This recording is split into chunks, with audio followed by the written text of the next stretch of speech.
Le révélateur du globe par Léon Bloy, troisième partie, chapitre 10. L'auteur de ces pages tient à renouveler ici la déclaration qui ouvre son livre. Je proteste de mon entière soumission à la doctrine de l'Église, aux règles et décisions du Saint-Siège, notamment au décret des souverains pontifes Urbain VIII et Benoît XIV, concernant la canonisation des saints. Je crois que l'Église romaine est l'infaillible dépositaire de tout ce qu'il y a de vérité divine en ce monde, et qu'en dehors d'elle, c'est à peine si l'âme humaine peut respirer. Je suis sûr de croire à cela aussi fermement que je crois à ma propre vie, et voilà pourquoi j'ose parler à la Sainte Église. Mais mon langage, pour convenir à une telle mère, ne doit être ni d'un avocat, ni d'un suppliant. Il faut se tenir devant elle, avec la dignité profondément respectueuse d'un fils qu'elle a allaité de ses mamelles sacrées, et dont il faudra que tous ses ministres répondent un jour, parce qu'il a été façonné à la ressemblance du Dieu Très-Haut. Il y a même une sorte de violence amoureuse, par laquelle notre Seigneur nous affirme que les citadelles des cieux sont emportées et dont l'Écriture nous offre 100 exemples surprenants. J'espère n'avoir pas, jusqu'ici, dépassé des bornes que la sollicitude du Père Céleste a tellement reculé qu'il semble que nous puissions tout dire à son Église ou à lui-même, si nous le disons par amour. Les réflexions qui vont suivre pourront paraître audacieuses, et je sais que ce n'est point un usage ecclésiastique d'en tolérer qui leur ressemble. Mais la cause de Christophe Colomb ne ressemble elle-même à aucune autre. Elle est exceptionnelle en tout et appelle un langage exceptionnel. Quel a été, jusqu'à ce jour, l'accueil de la Sacrée Congrégation des Rites au projet d'introduction de la cause du révélateur du globe? Le postulateur lui-même va nous répondre. La Sacrée Congrégation des Rites ne se doute point de la grandeur de ce projet, et d'ailleurs n'en a que faire. Que lui importe la mission providentielle? Dès que la cause ne se présente pas dans la forme ordinaire, avec dossier complet, coté, paraphé, timbré d'un sceau épiscopal, on s'indigne, on s'agite pour l'empêcher de se produire. À ses yeux, qu'est-ce donc que Christophe Colomb? Un marin. Or, sait-on jamais, à la congrégation des rites, occupé de la mer. Que signifie cette prétention nouvelle? Parfois, de la colère, on passe à une compassion miséricordieuse envers ces ignorants qui parlent d'exception et espèrent voir monter à la congrégation des rites, autrement que par l'escalier commun, le héros dont le zèle ouvrit à l'évangile l'autre moitié du globe. Quoi? Pour si peu, on ose parler d'exception. Détournant les yeux de l'intérêt tout personnel que ces bureaucrates peuvent avoir à ce que rien ne soit retranché des formalités ordinaires. Nous préférons croire que des raisons légitimes excitent leur zèle, que le respect de la coutume les guide seuls, qu'ils pensent devoir, en bonne conscience, repousser une innovation qui ouvrirait la porte aux abus contre lesquels ont prémuni l'Église et les règles si admirablement établies en cette matière par les vénérables pontifes Urbain VIII et Benoît XIV. Chose singulière, parmi ses opposants, il n'y en a pas un qui osa formuler et signer ses objections contre l'introduction de cette cause exceptionnelle. Aucun d'entre eux n'a jamais lu l'histoire du grand serviteur de Dieu, écrite par ordre du chef de l'Église. Aucun n'a daigné s'enquérir de sa vie. Ils s'en tiennent à des brochures anonymes, à des petits abrégés, la plupart tirés de Washington Irving. Et ils ne craignent pas de s'établir juge de celui qui, après Moïse, Jean le Précurseur et Saint Pierre, reçut le plus vaste mandat du ciel. Grâce à leur prévention, des suspicions vagues, des idées erronées se sont infiltrées chez d'importants personnages de la ville éternelle. De là résulte, à l'égard de Colomb, une indifférence presque inévitable, et Rome se trouve aujourd'hui la cité d'Europe où le révélateur du globe est le moins connu. Il croit maintenant triompher parce qu'en faisant courir le bruit qu'il déplaisait au pape qu'on s'occupât de Colomb, il jette du doute dans quelques esprits et pense détourner de la postulation un assez grand nombre de signatures. Dans leur entêtement, qu'ils estiment pourtant servir Pie IX et l'Église, ces contradicteurs sont les ennemis inconscients de l'Église et de Pie IX. Sans doute, leur droiture d'intention ne les détournera pas, nous l'espérons, de l'étroit chemin du ciel. Et le mal qu'ils font, le prenant pour un bien, ne doit point nous trouver complaisants envers leur myopie. Ils ne comprennent pas qu'après la rédemption de l'homme, il n'y eut point d'événement plus considérable que celui qui a doublé l'espace de la terre. S'applaudissant de leur prudence et faisant de leur propre sagesse une idole, ces hommes deviennent semblables à elle. Ils ne voient pas et n'entendent point. Ils n'entendent pas le concert de gratitude donné au souvenir de Colomb par tous les peuples civilisés. Ils n'entendent pas non plus le blâme qu'ils attirent sur la papauté, les accusations qu'ils suscitent contre l'Église. Leur ignorant dédain pour le plus admiré des hommes irrite le fond de la conscience humaine. Ensevelis dans la douce quiétude de leur routine, ils se croient quittes envers le Saint-Siège, envers la vérité, envers les intérêts de l'Église, lorsque, pour se délivrer de l'obligation d'étudier cette cause, ils ont fièrement, du haut de leur suffisance, répondu « Il est trop tard. Il est trop tard. » Ce mot de Néron ne sied pas dans la bouche d'un chrétien. C'est aussi le mot de cette révolution de juillet, origine des troubles dont l'Europe, depuis 40 ans, n'a cessé de se ressentir. Prenez garde aux effets de ce mot sinistre. Il est trop tard. Qu'en savez-vous, monseigneur? Qui vous autorise à le dire?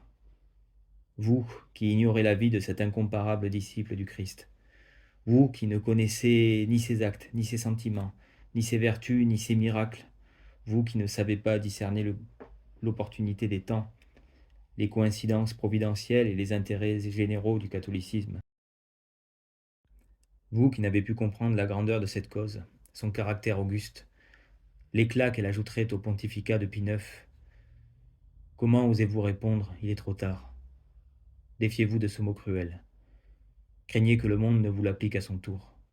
Et quand, sous la pression du sentiment universel, cette cause aura été, malgré vous, enfin introduite par cette voie exceptionnelle qui lui appartient, gardez que les hommes, ne sachant plus aucun gré d'une justice silente à venir, maintiennent leur accusation d'ingratitude et ne répondent à votre exemple.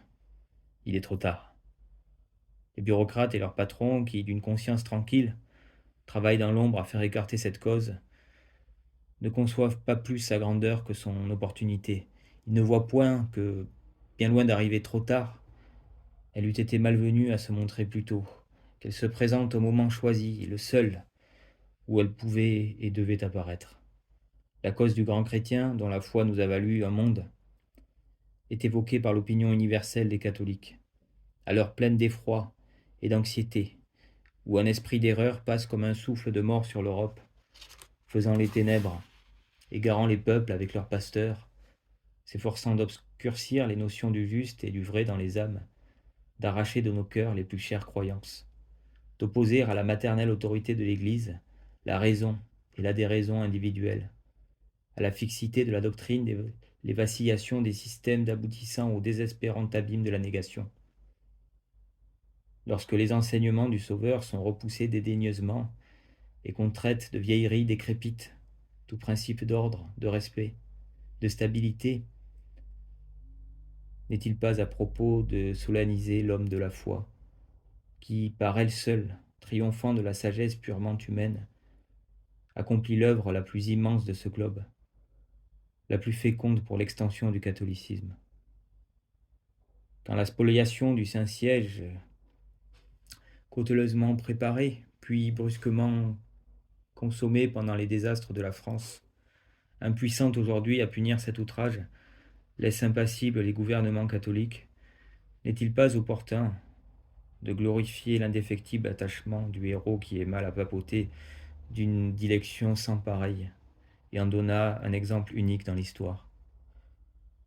C'est précisément au milieu de ce débordement d'iniquité contre l'Église et d'ingratitude envers son chef qu'il serait beau de voir le souverain pontife, quoique détrôné, dépouillé, indigent et réfugié près du tombeau de l'apôtre, professer aux nations une haute leçon de justice et de gratitude, en couronnant du nimbe des saints celui des serviteurs de Dieu qui fut le plus grand bienfaiteur de l'humanité.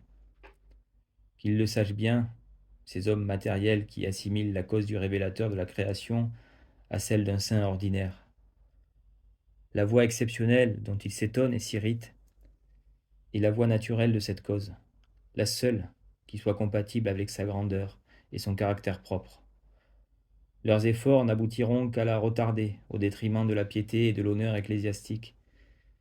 mais ne pourront l'empêcher de se produire enfin. S'ils parviennent à priver de cette gloire notre bien-aimé Pie IX, assurément, un de ses successeurs saura la recueillir et en décorer son règne.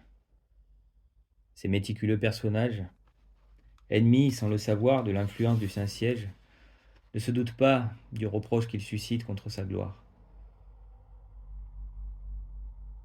Ils ne sentent pas que l'accusation d'ingratitude est imminente, que bientôt elle se dressera dans tous les esprits.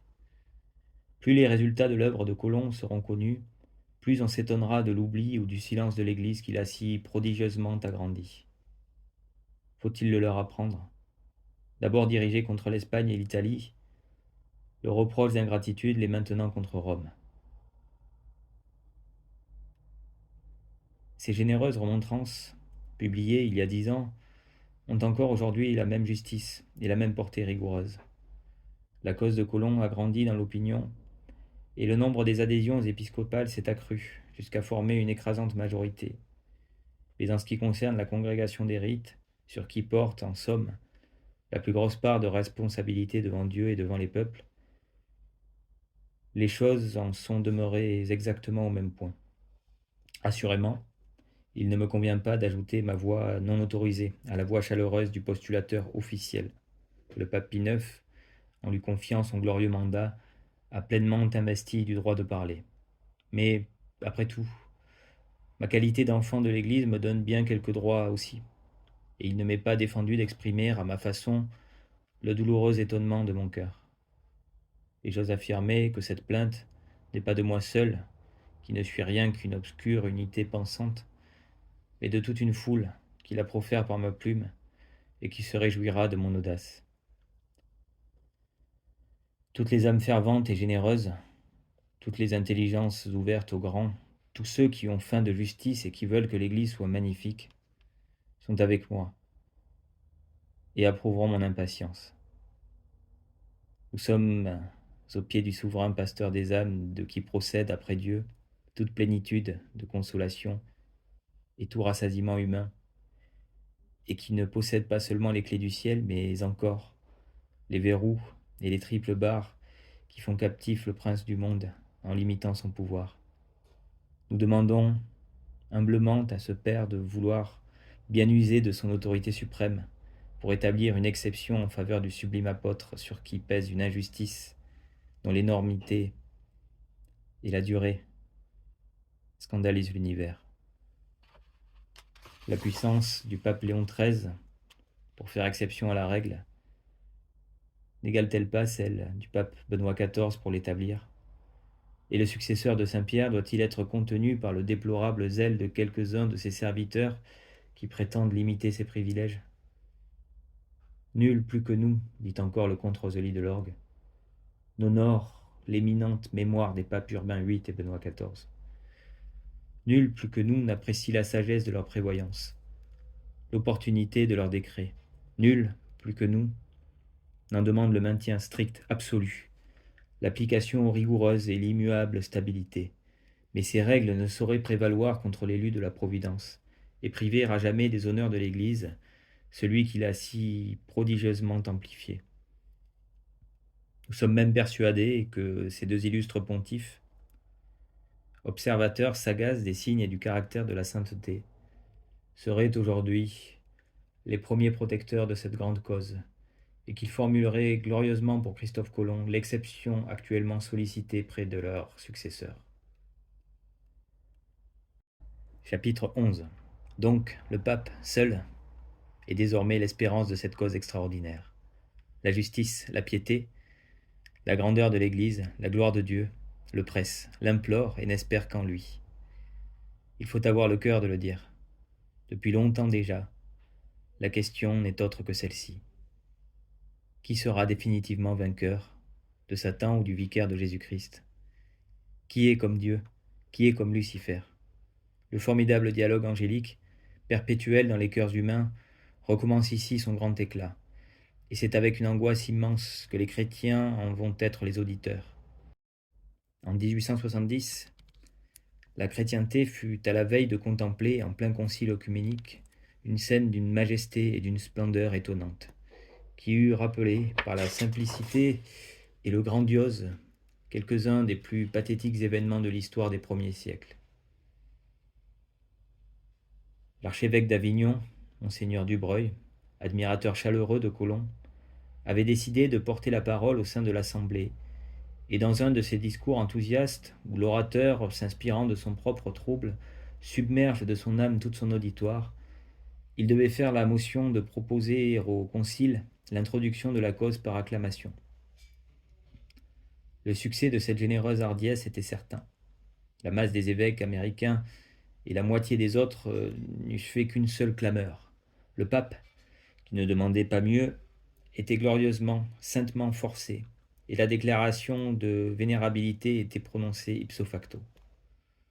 Mais presque en même temps, le concile fut soudainement dispersé, et cette grande chose ne put s'accomplir. Dieu, qui voulait sans doute éprouver jusqu'à la fin certains hommes, n'a pas jusqu'à présent permis que cette page rayonnante fût inscrite dans les annales modernes de son Église. N'importe. En dépit de l'impassibilité romaine, des signes certains annoncent, au dehors d'une recrudescence d'ardeur et un progrès rapide du désir universel de cette béatification. À l'heure où j'écris, 615 évêques ont adhéré au postulatum pour l'introduction de la cause, par voie exceptionnelle.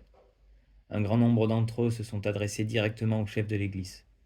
La plupart, en transmettant leur adhésion au postulateur, ont éloquemment motivé leur détermination, s'appuyant avec une complaisance paternelle sur le vœu cordial et généralement exprimé de leur diocésain. Il est évidemment impossible de donner ici une liste complète des évêques répandus dans l'univers qui ont pris part à ce grand mouvement catholique, et dont l'inertie ou le mauvais vouloir de quelques scribes paralyse l'unanime effort. Je me bornerai donc à mentionner, pour l'honneur de notre nation, les prélats français qui ont imploré le souverain pontife pour Christophe Colomb. Du fond de sa détresse, la noble France trouve encore le moyen de donner au révélateur du globe le splendide suffrage de 7 cardinaux, 17 archevêques et 62 évêques. Quant à ceux qui manquent encore, que leur propre conscience les juge et que leur glorieuse Église leur pardonne. Néanmoins, il convient de le dire humblement ici. Aucun peuple n'est coupable autant que la France du déni de la gloire de Colomb. L'Espagne elle-même, si criminelle pourtant, ne l'a pas aussi profondément lésée. C'est en effet de la France qu'est partie la prodigieuse méprise historique qui a valu à un homme médiocre l'honneur inouï d'imposer son nom à la moitié de la terre. Christophe Colomb ayant été si cruellement opprimé et frustré par l'Espagne jusqu'à la 4e génération, l'Espagne cependant lui laissait son douloureux nom symbolique de messager et d'apôtre, se contentant de l'immerger des plus épaisses ténèbres qui puissent transsuder des millions de cœurs d'un peuple ingrat pendant 400 ans. La France a eu le triste privilège de porter la main sur cette chose réservée, sur cette unique chose qu'il semble impossible de ravir au plus malheureux des hommes, et ainsi, elle était parvenue à surpasser l'étonnante ingratitude de l'Espagne, puisqu'elle avait réussi à abolir jusqu'à la trace historique de Colomb. Je le disais en commençant ce livre, c'est une espèce de miracle que cette cité perdue de l'amour et de l'héroïsme chrétien se soit retrouvée enfin sous les dunes de l'oubli du monde, après 3 siècles d'engloutissement.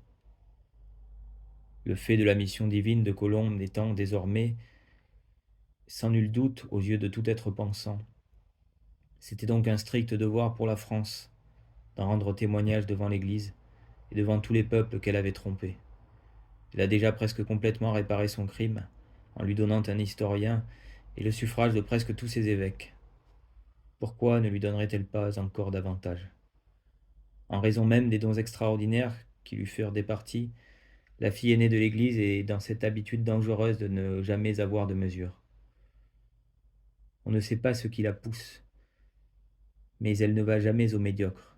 Ses moindres fautes ressemblent à des attentats, et on l'a vu, il n'y a pas si longtemps, se reposer d'avoir décapité son aristocratie en conquérant le monde avec sa canaille.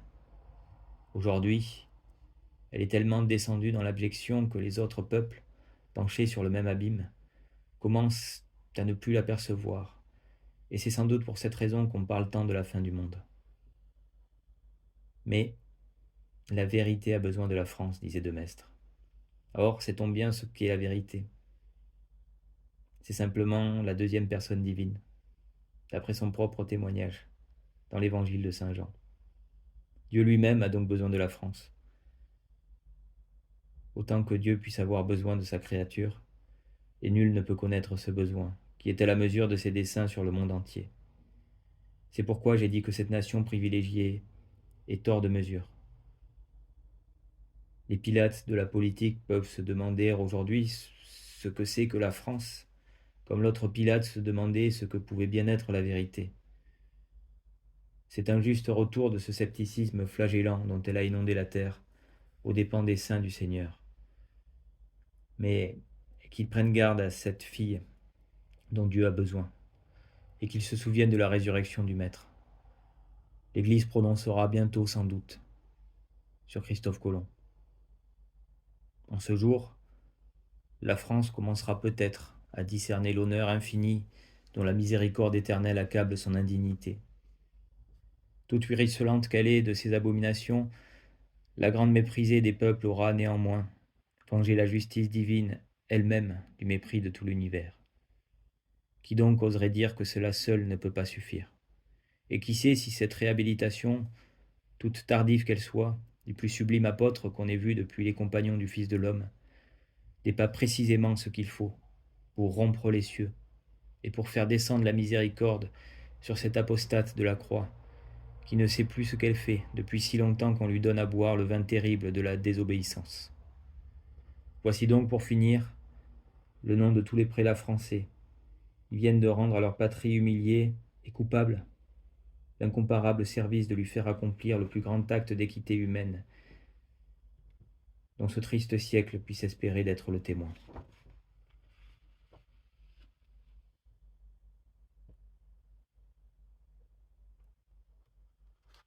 Je noterai je photographierai les pages que je mettrai sur la publication.